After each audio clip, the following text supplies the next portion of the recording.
인생이라는 길고 험난한 여행의 황혼기에 접어들었을 때 우리는 비로소 자신이 걸어온 발자국을 뒤돌아보게 됩니다. 청춘의 뜨거웠던 열정도, 중년의 치열했던 욕망도, 노년의 고요함 앞에서는 한낱 스쳐 지나가는 바람에 불과하다는 것을 깨닫게 되죠. 어떤 이는 따뜻한 가족의 품에서 평안한 미소를 지으며 지난 날을 추억하지만, 어떤 이는 자신이 평생을 바쳐 쌓아 올린 금가루가 사실은 자신을 올가매는 독이 든 쇠사슬이었음을 뒤늦게 깨닫고 처절한 절망의 늪에 빠지기도 합니다. 여기 평생을 바쳐 수백억 원대의 자산가가 되었지만 정작 삶의 마지막 벼랑 끝에서 자신이 가장 믿고 아꼈던 피부치에게 버림받을 위기에 처한 한 노인이 있습니다. 그의 이름은 최만석.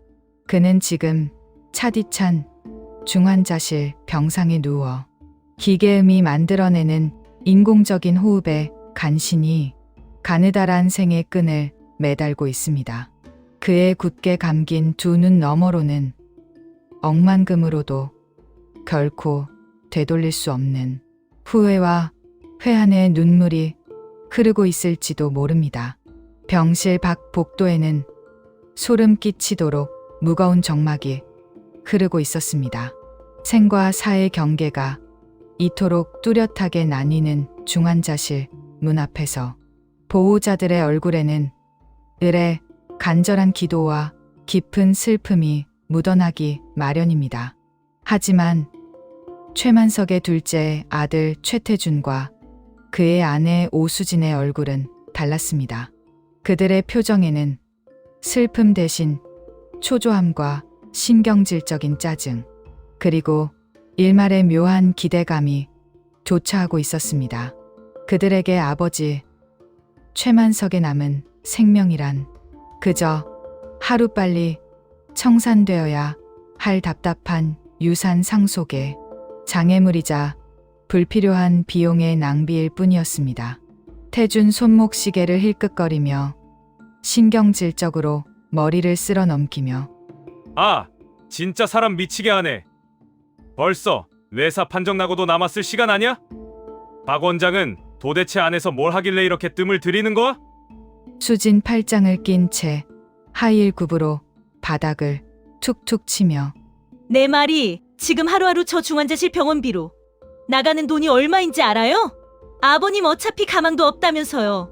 이대로 의미 없이 시간만 끌면 이번에 강남에 새로 들어가는 그 빌딩 매입건 잔금 치르기 힘들어질 수도 있다고요.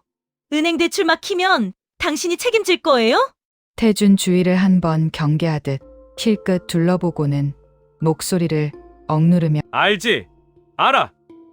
그러니까 내가 오늘 확실하게 끝을 보려고 벼르고 온 거잖아. 아버지가 아직 멀쩡하실 때 유원장도 제대로 안 써놓고 저렇게 갑자기 쓰러지시는 바람에 이대로 숨만 붙어 계시면 회사 경영권 방어하는 것도 골치 아파진다고. 오늘 무조건 연명 치료 중단 동의서에 도장 찍고 산소호흡기 떼버릴 거야. 그래야 깔끔하게 정리가 되지. 자식 농사만큼 내 마음대로 되지 않는 것이 세상에 또 있을까요? 최만석은 과거 찢어지게 가난했던 시절 며칠을 굶주리다 도저히 두 아이를 거둘 수 없다는 끔찍한 절망감에 휩싸였습니다. 결국 그는 피눈물을 흘리며 첫째 아들 지훈을 낯선 고아원 문 앞에 몰래 두고 도망쳤습니다. 그 죄책감은 평생 그의 심장을 파고드는 예리한 가시가 되었고, 그는 그 가시가 찌르는 고통을 잊기 위해, 그리고 다시는 그런 비참한 가난을 겪지 않기 위해 미친 듯이 돈을 긁어모았습니다. 남은 둘째 아들 태준에게는 자신이 겪은 가난의 서름을 단 한 방울도 물려주지 않기 위해 원한다면 하늘의 별이라도 따다 주든 모든 것을 쏟아부었습니다.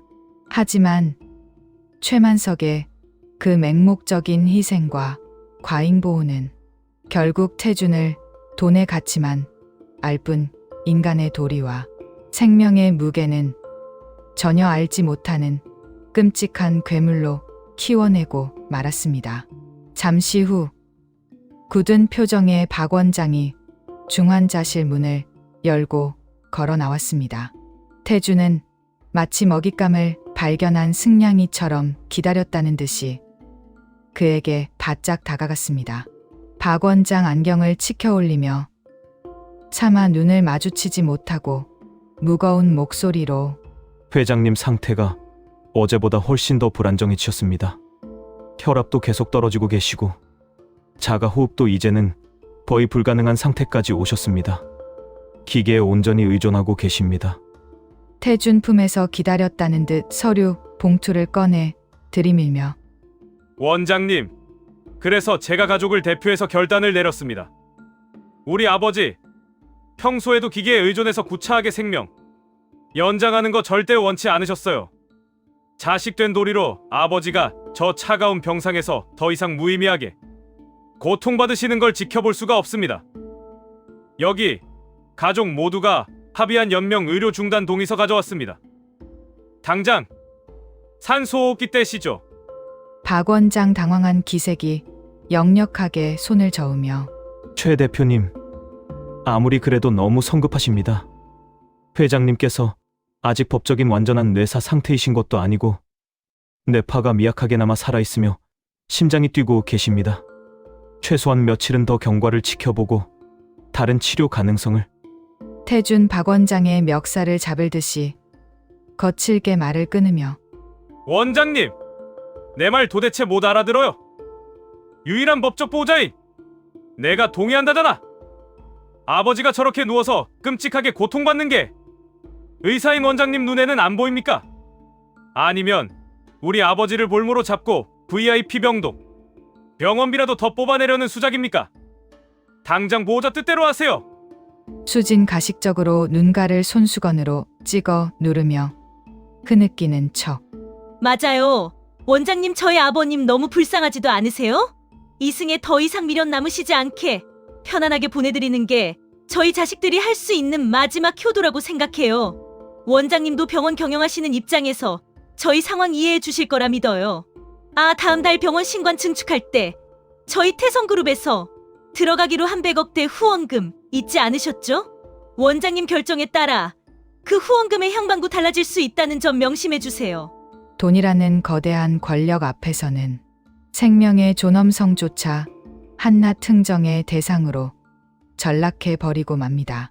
병원에 막대한 후원금을 쥐고 흔드는 태준 부부의 노골적이고도 비열한 협박 앞에 생명을 살려야 한다는 의사로서의 굳건했던 신념은 모래성처럼 무참히 허물어지고 말았습니다. 늙고 병든 아비의 목숨줄을 제 손으로 끊어내고서라도 그 자리에 남겨진 황금빛 유산을 차지하려는 자식의 눈빛은 한겨울의 서리발보다 더 섬뜩하고 차가웠습니다. 이것이 정녕 아낌없이 주는 나무처럼 자신의 모든 진액을 짜내어 자식을 키워낸 부모가 인생의 마지막 순간에 맞이해야 할 쓸쓸하고도 참혹한 노후의 풍경이란 말입니까? 박 원장 깊은 한숨을 내쉬며 고개를 푹 떨군 채 알겠습니다. 보호자분들의 뜻이 전 그렇고 의학적으로도 소생 가능성이 희박하다고 판단되므로 가족의 동의하에 연명 치료를 중단하도록 하겠습니다. 결국 박 원장은 천근만근 무거운 발걸음을 이끌고 다시 중환자실로 향했습니다. 태준과 수진도 승리자의 미소를 숨기며 그 뒤를 따랐습니다. 중환자실 안 앙상하게 마른 체구의 최만석 회장이 일정한 기계음에 맞춰 힘겹게 가슴을 들썩이고 있었습니다. 놀랍게도 그의 굳게 감긴 두 눈가에는 아주 미세한 눈물방울이 맺혀 흘러내리고 있었습니다. 밖에서 들려오는 아들의 끔찍한 목소리를 그가 의식의 저편에서 듣고 있었던 것일까요? 칠흑 같은 의식의 심연 속에서 그는 필설로 닿을 수 없는 끔찍한 절망감과 마주하고 있었을 것입니다. 평생을 뼈 빠지게 일해 키운 아들이 자신의 숨통을 직접 끊기 위해 서류를 들이밀었다는 잔혹한 사실은 육체를 찢는 그 어떤 고통보다 더 잔인한 형벌이었습니다. 태준 침상 가까이 바짝 다가가 귀에 대고 서늘한 조소를 흘리며 아버지, 그동안 돈 버느라 고생 많으셨어요. 이제 무거운 짐 다 내려놓고 푹 쉬세요. 아버지가 평생 일군 회사랑 재산은 이제 제 겁니다. 제가 아주 훌륭하게 불려놓을 테니까 지옥이든 천국이든 가셔서 푹 주무세요. 박 원장의 떨리는 손이 조심스럽게 산소호흡기의 주 전원 스위치로 향했습니다. 딸깍 짧고 건조한 마찰음과 함께 병실을 채우던 규칙적인 기계음이 일순간 멈췄습니다. 쉭 하며 인공적으로 공기를 밀어넣던 소리가 사라지자 최만석 회장의 흉부 움직임이 눈에 띄게 잦아들기 시작했습니다. 생의 불꽃이 훅 불면 꺼질 듯 서서히 사그라드는 그 찰나의 순간 최만석의 흐릿한 메리에는 40년 전 비가 억수같이 쏟아지던 어느 캄캄한 밤에 기억이 주마등처럼 스쳐 지나갔습니다. 아빠 무서워요. 나 두고 가지 마세요, 아빠. 내가 잘못했어. 버리지 마. 녹슨 고아원 철문 앞에 버려져 어둠 속으로 멀어지는 자신의 야속한 뒷모습을 보며 목이 터져라 울부짖던 7살배기 첫째 아들 지훈이의 목소리. 평생을 술과 일에 빠져 잊으려 발버둥 쳤지만 단 하루도 잊을 수 없었던 그 처절한 핏덩이의 외침. 최만석은 숨이 멎어가는 와중에도 속으로 피눈물을 쏟아내며 절규했습니다. 지훈아, 널 매정하게 버린 이 못난 애비가 천벌을 받는구나. 미안하다. 정말 미안하다. 널 다시 한 번만 안아볼 수 있다면 내 모든 것을 다 내어주어도 좋을 텐데. 심박동을 알리는 모니터의 그래프가 불규칙하게 요동치며 점점 삐하는 소리와 함께 평행한 직선을 향해 치닫고 있었습니다. 태준과 수진은 완벽한 승리를 확신한 듯 서로의 손을 꽉 맞잡고 환희에 찬 눈빛을 교환했습니다. 바로 그 찰나였습니다. 쾅! 중환자실에 굳게 닫혀있던 육중한 이중문이 부서질 듯 거친 파열음을 내며 활짝 열려 젖혀졌습니다. 정적을 찢어발기는 엄청난 소리의 태준, 수진, 그리고 박 원장의 시선이 일제히 문 쪽으로 쏠렸습니다. 그곳에는 최고급 맞춤 검은색 정장을 빈틈없이 차려입고 은빛이 우아하게 감도는 머리카락을 단정하게 넘긴 50대 초반의 한 사내가 거대한 산처럼 버티고 서 있었습니다. 그의 뒤로는 10여 명의 외국인 의료진들이 최첨단 이동식 응급 장비를 끌고 마치 전장에 투입되는 최정예 특수부대처럼 도열해 있었습니다. 남자의 눈빛은 시베리아의 얼음장보다 차갑고 날카로웠으며 그가 내뿜는 압도적이고 지배적인 카리스마는 순식간에 중환자실 안의 공기를 얼어붙게 만들었습니다. 태준 너무 놀라 뒷걸음질을 치며 소리치며 뭡니까? 당신들! 여기가 감히 어딘 줄 알고 함부로 밀고 들어와! 밖에 경호원들 다 어디 갔어? 당장 보안요원 불러! 알렉스 킴은 태준의 존재를 한낱 먼지처럼 무시하며 성큼성큼 병상으로 직진하여 환자 바이탈 사인 즉각 확인해 즉시 ECMO 체외막 산소 공급 장치 가동 준비하고 뇌압 강화제 최대 용량으로 투여해. 기도 확보 다시 하고 인공호흡기 최상위 모드로 세팅해라. 단 1초도 지체하지 마라. 환자를 잃으면 너희들 목도 날아갈 줄 알아.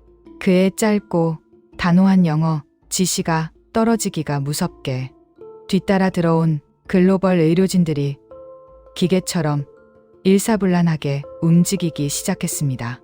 그들은 멍하니 서 있는 한국의 의료진들을 거칠게 어깨로 밀어내고 순식간에 최만석 회장의 병상을 완벽하게 장악했습니다. 멈춰가던 심장 모니터에 다시 최첨단 기계들이 연결되고 핏기가 가시며 파랗게 질려가던 최만석의 안색이 집중적인 응급처치 덕분에 미세하게 돌아오기 시작했습니다. 박 원장 사시나무 떨듯 경악을 금치 못하며 더듬거리며 당신들 도대체 누굽니까? 이건 명백한 불법 의료 행위자 병원 무단 침입입니다. 당장 손 떼지 않으면 당장 경찰에 고발하겠습니다. 알렉스 킴은 치료를 지휘하던 몸을 천천히 돌려 박 원장을 향해 싸늘한 시선을 고정시키며 불법 의료 행위, 살아있는 환자의 호흡기를 돈에 매수되어 강제로 떼어내고 살인을 교사하고 방조한 더러운 당신들이 감히 입에 담을 단어는 아닌 것 같군. 똑똑히 들어라. 나는 미국 아펙스 메디컬 그룹의 대표이자 흉부외과 수석 전문의 알렉스 킴이다. 아펙스 메디컬. 그 이름이 알렉스의 입에서 나오는 순간 박 원장은 다리에 힘이 풀려 그 자리에 털썩 주저앉을 뻔했습니다. 전 세계 상위 1%의 최고 부호들과 각국 정상들만이 찾는다는 세계 최정상의 글로벌 병원 체인. 그곳의 오너이자 의학계에서 신의 손이라 불리는 전설적인 천재 외과의사 알렉스 킴이 지금 자신의 보잘것없는 병원에, 그것도 내 눈앞에 서 있다는 사실이 도무지 믿기지 않았습니다. 태준 여전히 사태 파악을 못하고 분노로 얼굴이 일그러지며 악을 쓰며 미국에서 온 유명한 의사면 다야. 여긴 내 아버지 병실이야. 보호자인 내가 합법적으로 연명 치료 중단에 동의했다고. 당장 내 아버지한테서 그 더러운 손 떼지 못해. 알렉스 킴은 위압적인 발걸음으로 태준에게 다가가 그를 위에서 아래로 경멸하듯 내려다보며 보호자, 내 놈이 감히 보호자라는 타이틀을 입에 올려? 돈 몇 푼에 눈이 멀어 널 낳고 키워준 아비의 숨통을 내 손으로 직접 끊어놓으려 한 짐승만도 못한 쓰레기가 보호자 행세를 해? 태준 얼굴이 불그락푸르락해지며 알렉스의 가슴팍을 향해 삿대질을 하며 이 새끼가 미쳤나? 내가 뭔데 남의 집안일에 끼어들어? 너 이 바닥에서 매장당하고 싶어? 당장 영업방해로 경찰에 쳐넣어줄까?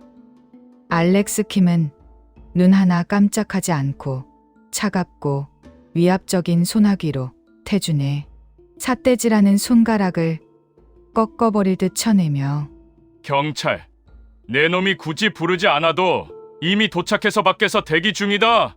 곧 들어오겠지. 나를 영업방해로 잡아가려는 게 아니라 아버지를 살해하려 한 존속 살해 미수 현행범으로 널 체포하러 말이지. 수진 사태의 심각성을 깨닫고 얼굴이 백지장처럼 질려 뒷걸음질을 치며 존속 살해 미수라니요. 그게 무슨 끔찍한 소리예요. 우리는 그저 담당 의사의 전문적인 소견에 따라 가장 합법적인 절차를 밟았을 뿐이에요. 당신 도대체 우리 아버님하고 무슨 상관인데 우리 가족 일에 이렇게까지 나서는 거예요.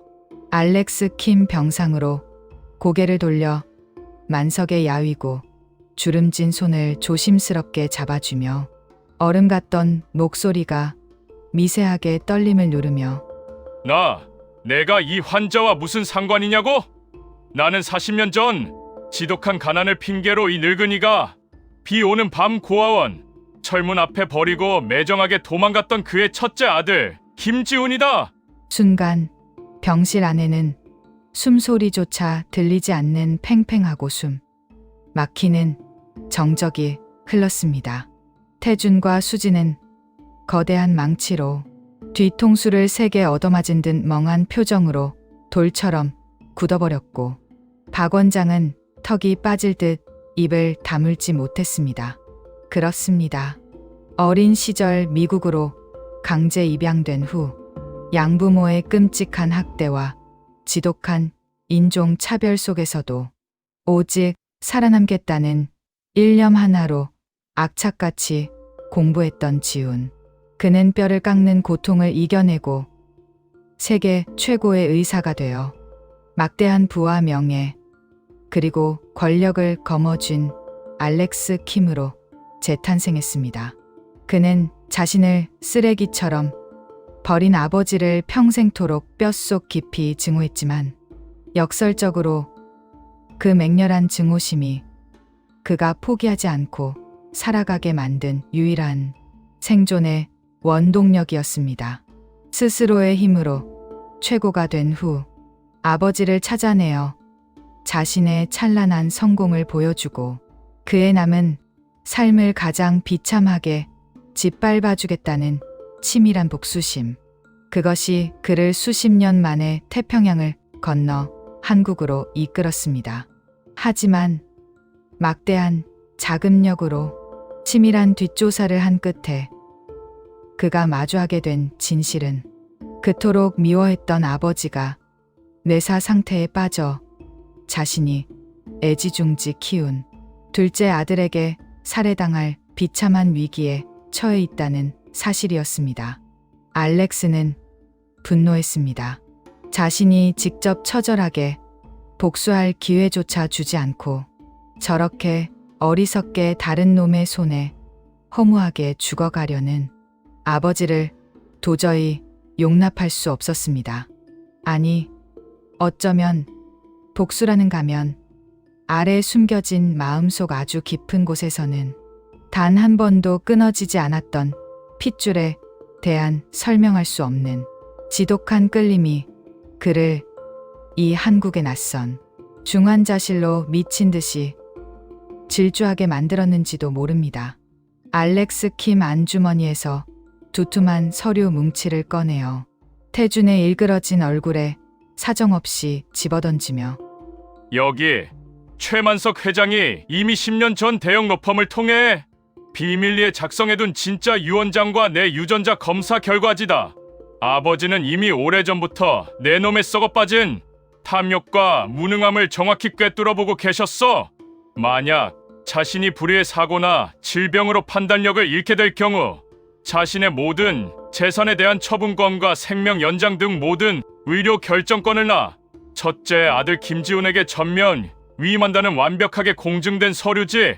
태준은 허둥지둥 바닥에 흩어진 서류를 집어들고 사시나무 떨듯 손을 덜덜 떨며 이건 말도 안 돼. 조작이야. 완벽한 위조라고. 우리 아버지가 그럴 리가 없어. 고아원에 버리고 한 번도 찾지 않은 자식을 어떻게 미국까지 가서 찾았단 말이야. 알렉스 킴은 태준의 고급 정장 멱살을 움켜쥐고 들어올리며 차가운 맹수의 분노를 토해내며 아버지는 이미 30년 전부터 세계 최고의 사립 탐정들을 고용해 예행방을 미친 듯이 쫓고 계셨다. 내가 미국에서 죽을 힘을 다해 성공하는 모습을 먼발치에서 지켜보면서도 감히 내 앞에 나타날 염치가 없어 밤마다 눈물만 흘리셨다는 걸 내 놈이 알 리가 없지. 내 놈은 그저 아버지가 평생 피땀 흘려 벌어온 피 같은 돈을 빨아먹는 기생충만도 못한 버러지에 불과했으니까. 때 맞춰 병실 밖에서 날카로운 경찰차의 사이렌 소리가 귓가를 찢을 듯 울려 퍼졌고 무장한 수사관들이 중환자실로 거칠게 들이닥쳤습니다. 알렉스 킴이 한국에도 착하자마자 미리 병원 내부에 은폐시켜 둔 초소형 CCTV 영상과 도청 파일에는 태준과 수진이 아버지를 빨리 죽게 만들기 위해 박 원장을 협박하고 모의하는 끔찍한 폐륜의 대화가 토씨 하나 틀리지 않고 고스란히 담겨 있었습니다. 그 증거는 너무나 완벽했습니다. 태주는 수사관들에 의해 차가운 수갑이 채워지며 짐승처럼 발악하듯 놔! 이거 당장 놔! 나는 최만석의 하나뿐인 아들이야! 태성그룹의 정당한 후계자라고! 내가 내 아버지 편하게 보내드리겠다는데 너희들이 뭔데 참견이야! 수지는 하일이 벗겨진 채 바닥에 털썩 주저앉아 화장이 번지도록 오열하며 여보, 이게 대체 어떻게 된 거야? 우리 이제 끝난 거야? 원장님도 뭐라고 해명 좀 해보세요. 우리는 그냥 원장님이 시키는 대로 억울하게. 끝없는 탐욕의 종착역은 언제나 처참한 파멸입니다.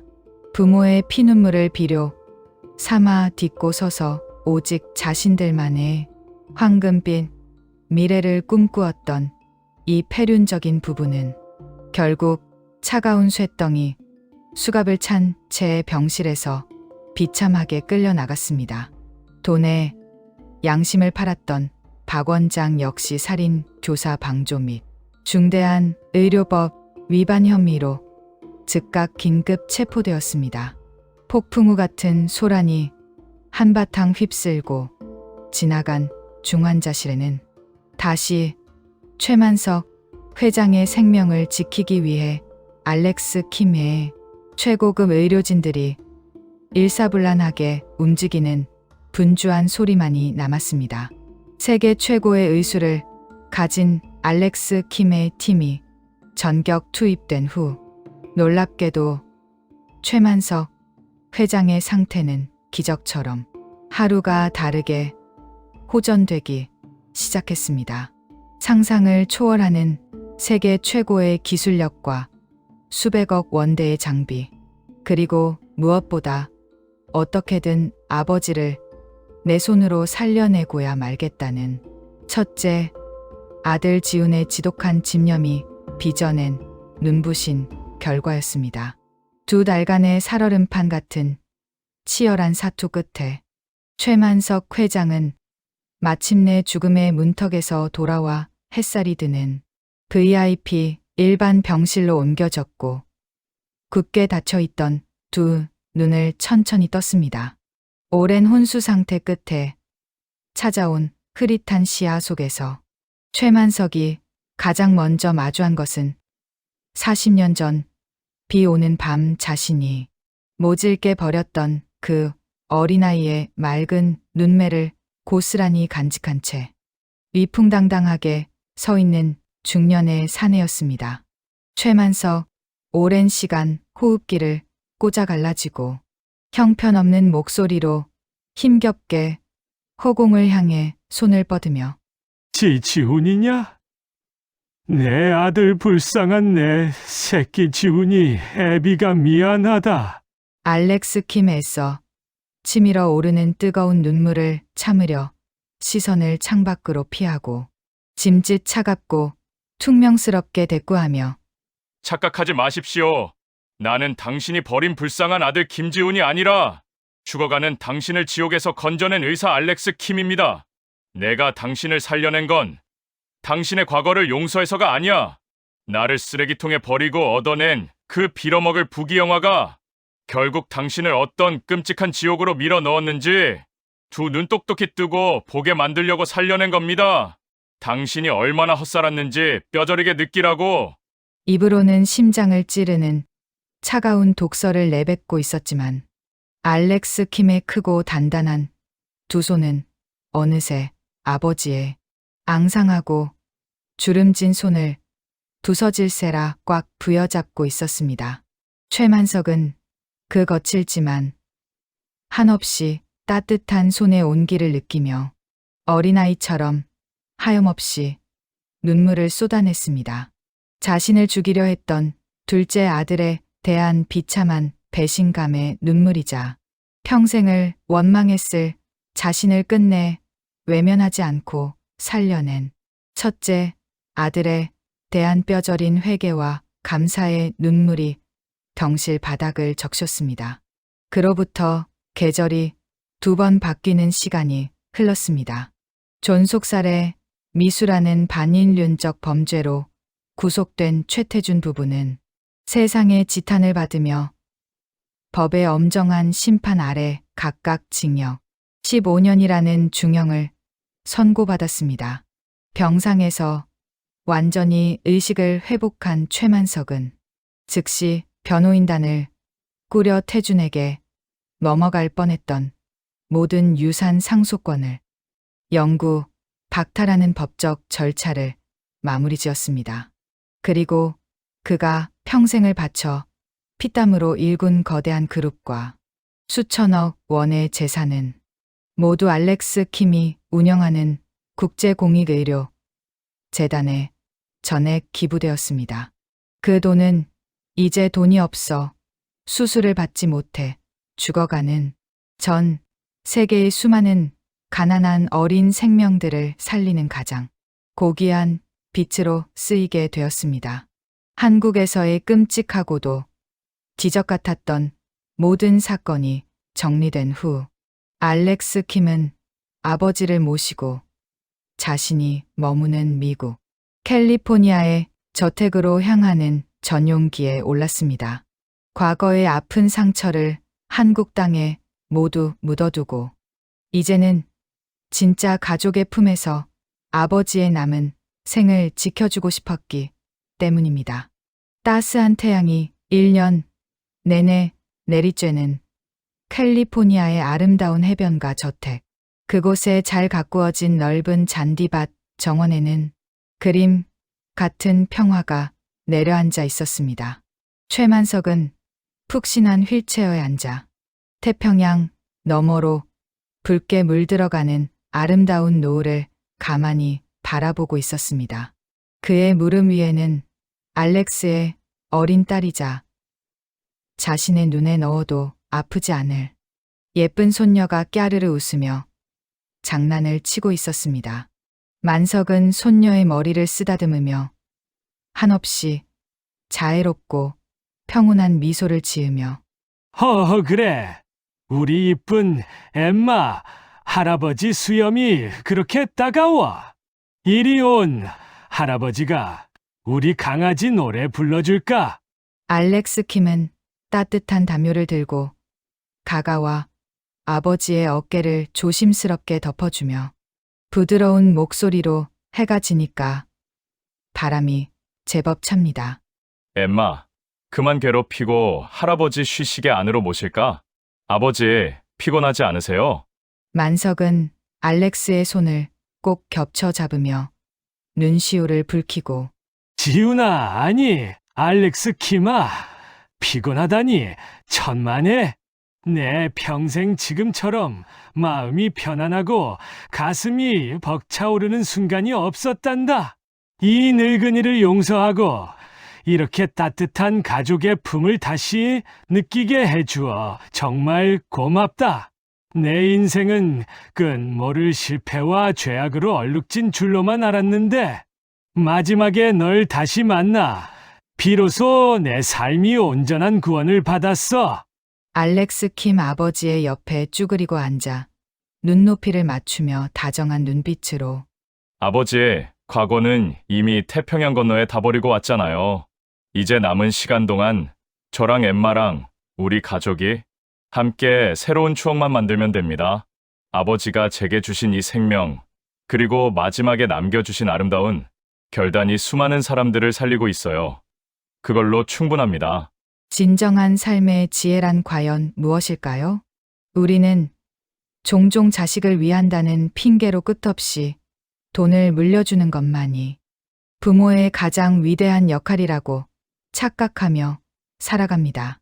하지만 통장 잔고의 숫자가 아무리 천문학적으로 많아도 그 안에 사람으로서 마땅히 지켜야 할 도리와 따뜻한 사랑, 그리고 타인의 생명과 아픔에 대한 경외심을 채워주지 못한다면 그 막대한 분은 결국 부모와 자식 모두의 영혼을 파멸시키는 날카로운 비수가 되어 심장을 찌르고 돌아옵니다.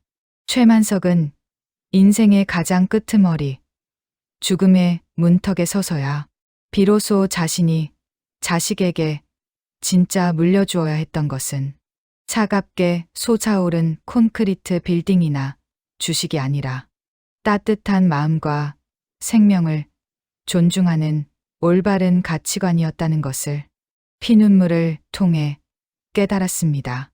우주의 법칙과 인과는 놀랍도록 공평하고 단호합니다. 순수한 탐욕에 눈이 멀어 나아준 아비의 숨통마저 조이려 했던 자에게는 차가운 철창이라는 가장 어두운 지옥의 결과를 안겨주었습니다. 반면 평생의 상처와 원망을 가슴에 품고도 결국 생명을 살리는 길을 택한 아들과 뒤늦게나마 자신의 죄를 처절하게 뉘우치고 평생의 불을 세상에 환원하는 아름다운 선택을 한 노인에게는 가장 찬란하고 황금빛 결과를 안겨주었습니다. 이 황금빛 결과는 결코 우연이 아닙니다. 이것은 운명이 진심으로 뉘우치고 옳은 길을 선택한 이들에게 바치는 결과에 대한 숭고한 예우입니다. 오랫동안 얽혀있던 원망의 매듭을 풀고 진정한 용서와 화해 속에서 서로를 품어안은 이 부자에게 쏟아지는 캘리포니아의 찬란한 황금빛 노을은 그 예우의 증명과도 같습니다.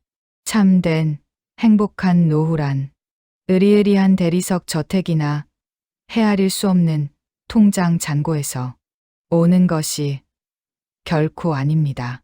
자신이 굴 곡진 삶을 진실되게 되돌아보고 가장 사랑하는 사람과 가슴에 맺힌 원망을 씻어내며 진정한 용서와 화해 속에서 함께 웃으며 하루하루를 맞이하는 것. 그것이야말로 인생이라는 길고 험난한 여행의 끝자락에서 우리가 마침내 얻을 수 있는 가장 값진 보물이자 흔들리지 않는 지혜일 것입니다. 거센 폭풍 우가 모든 것을 휩쓸고 지나간 자리에 피어난 이들의 뒤늦은 사랑은 세상 그 어떤 황금보다 더 눈부시고 따스하게 캘리포니아의 저녁 하늘을 물들이고 있었습니다.